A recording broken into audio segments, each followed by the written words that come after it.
Bonjour, mon chéri.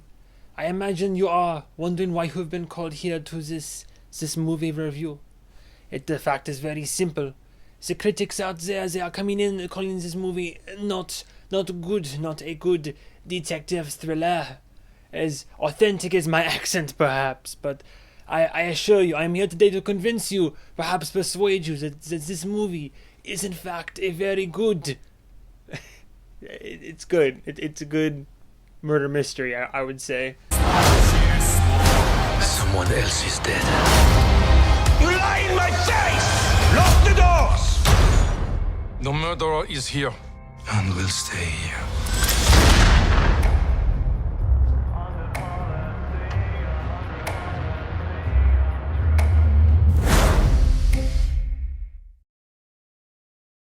As you can no doubt tell by my terrible French accent, the mediocre getup, and the title of this video, today's topic is Death on the Nile. Now, I have to correct myself. I thought we were done with all the postponed movies of yesteryear and the pandemic shutdown times, but I forgot. Everybody forgot. Death on the Nile had just been announced before the pandemic started, and then it was just like, it just didn't happen. And like The King's Man, just a year went by where there weren't any updates. It had just been cataloged on some back shelf somewhere.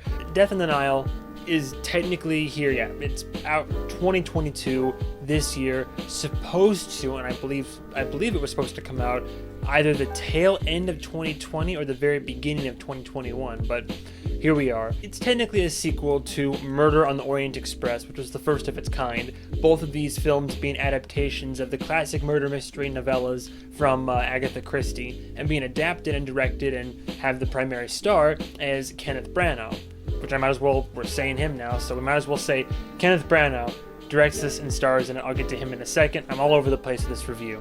But the cool thing about this one was that I had some friends who hadn't seen Murder on the Orient Express, and technically you don't really need to see that first one to get any like additional inferences for this one. Granted, yes, there are some characters, including our titular star, who do carry over, obviously, but in terms of the story, this cast of people and all that, you do not need to know the events of the first one to get what's going on in this one. I didn't know this was going to have any IMAX showings. Like, usually, you know, when the big IMAX movies are hitting, but there were some showtimes for an IMAX in my area. I was like, you know what?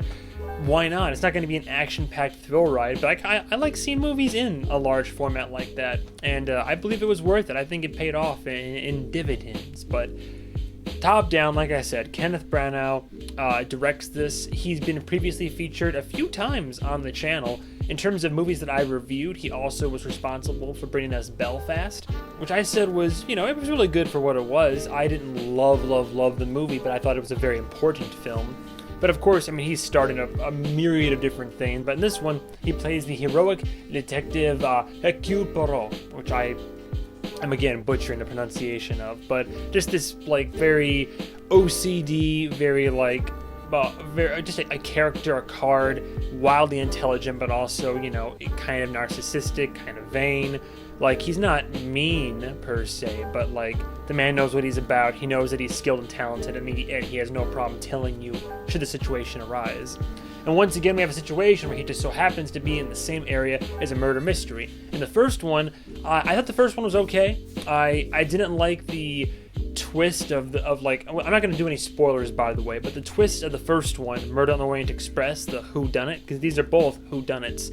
I was not a fan of how they handled the whodunit of the first one, but I did love the cast, the clothing, and I loved the interior. Like, it was all on a train, and I prefer the setting of a train over a boat. But in the train, it was beautiful, gorgeous. It was very accurate to its time period, and this one again is no exception. Death on the Nile, although I'm not a very big fan of I don't love the setting. I can get behind it. So now we're on a boat on the Nile River. It's kind of an enclosed kind of sort of space where there's only so many people that are involved, so many places you can go, so many places you could hide.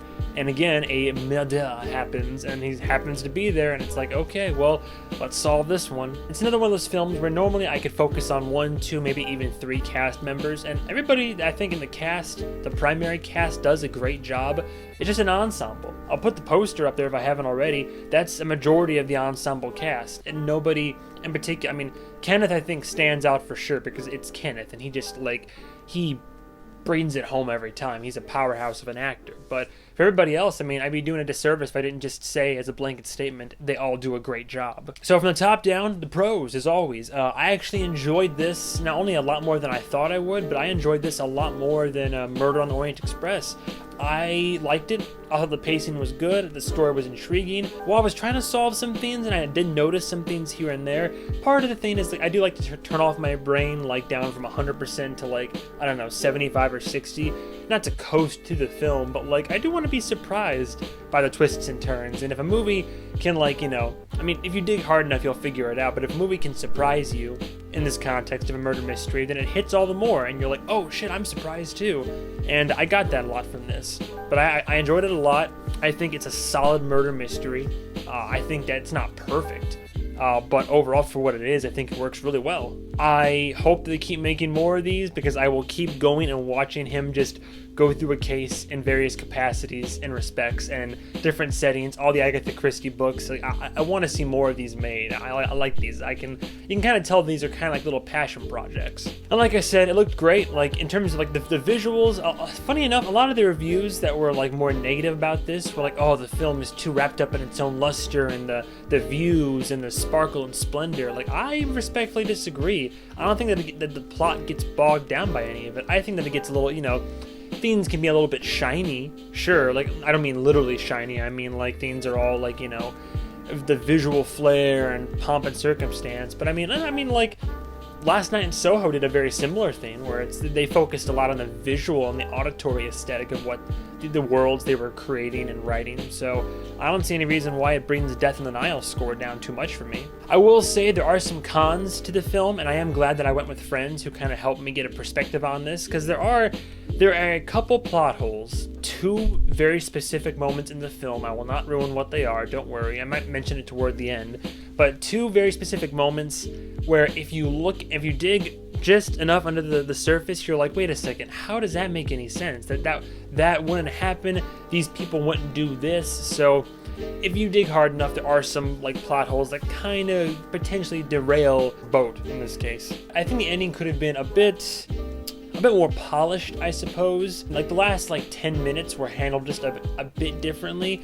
I like what the ending implies, and I like kind of the direction it could take things in for our detective and for the future of the films. But I think for, at the same time, it could have been, the bow was tied, but it could have been tied tighter, I think. One aspect of this film that I really did enjoy was the film opens with and has mention to Detective Poirot's past. In the previous one, there's mentionings, I believe, unless I'm mistaken, no flashbacks. It's all in the script and dialogue. But we actually get a flashback. We actually have more context for his character. I think they're building into him a bit more. And normally, some films or television might be bogged down by the flashbacks. I think the film could have benefited from maybe 1 or 2 more. Just there's just enough where it satiates, some curiosity I have about the character and can kind of fill in some of that characterization. But I think the film would have benefited even more if we had a bit more of a 1 or 2 more looks into his past to hope to add further contextualization and add further narrative elements. It could have worked, and I'm surprised they didn't kind of lean more into that. Like I said, I feel like the critics are just being a little bit mean. Granted, it's high 60s last I checked in terms of overall percentage, but they give a very similar score to Murder on the Orient Express, and it's these movies aren't bad. At the very baseline, I think they're good, or good or pretty good. The baseline, I really enjoyed this. It makes me want to revisit the first one, which if I had time, I would have done a review for that one as well. If I was more popular, I would have. But I at least wanted to go see this, so I've seen each one they make. I'd be down if they made more. I think as it stands, like I said, Death on the Nile is better than Murder on the Orient Express. and I would say it's worth seeing in theaters if you like a good whodunit, like murder mystery with a stacked cast of people, a period authentic clothes, cool settings and all this, like visually speaking. I mean, it could have been more, and there's some shots where you're like, well, that's obviously a green screen. Not as bad as Moonfall was, but some oh, well, that's a green screen shot. But overall, Death in the Nile, I personally would say, putting into context the couple big plot holes that it has, the lack of utilization of further characterization and flashbacks for our main detective, and the ending not being as polished as I would have liked it to have been, I would still be more than willing to give Death in the Nile a low 4 out of 5. I would indeed give it a low 4 out of 5. I think with further practice and polish and better care and quality, if they keep making more of these, which I certainly hope they do, I think they can be even better. Each one can be subsequently better than the last. I like the formula they're using. It's nice, sure, they're pre-existing stories and all that, but it's kind of cool. You're adapting Agatha Christie murder mysteries into for us, modern films, but all set in various eras. As the years start to go on, you have that underlying story of the detective as we go out through. We learn more about his character, see where he ends up now, as he also solves these mysteries, and you have new casts of characters. I'm all here for it. I really enjoyed it. Like I said, I recommend it seen in theaters. Spoiler talk for the last 20 seconds or so. The two plot holes I'm referring to, if you've seen Death in the Nile, one, there's a bit where right before the first big murder, all the crew leave the boat. The boat's just docked in the middle of the river, and they're like, all right, crew, we're gonna head out here for the night and come back in the morning. It's why? One of the people that I even went to go see the movie with, he works on boats, or he has in the past, and he's like, yeah, no, the crew doesn't leave the boat. They would just still stay on it. So that's kind of I guess I get how it eliminates a certain pool of suspects, but it could have been handled a little bit differently. And the big spoiler of all is by the very end of it, you find out who done it and who their accomplice was as well.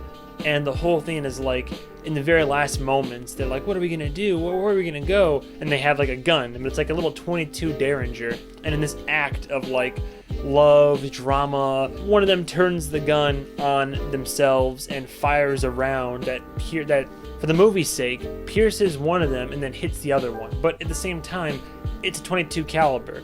I mean, they even made mention to it in the script, oh, it is like a toy. It's they've done tests in the past where a 22 caliber bullet cannot really pass all the way through one person. It's just too low of a caliber. Even if it fired at close range, the odds of it happening very minuscule. So if you look too hard into that, then it kind of also it'll throw you off a lot, in terms of story and what makes sense and continuity and all that. Those plot holes aside, I think it's really good. I think it's not perfect. I'm not sure if I would say it's fantastic, but I thought it was really good. And like I said, I hope they make more.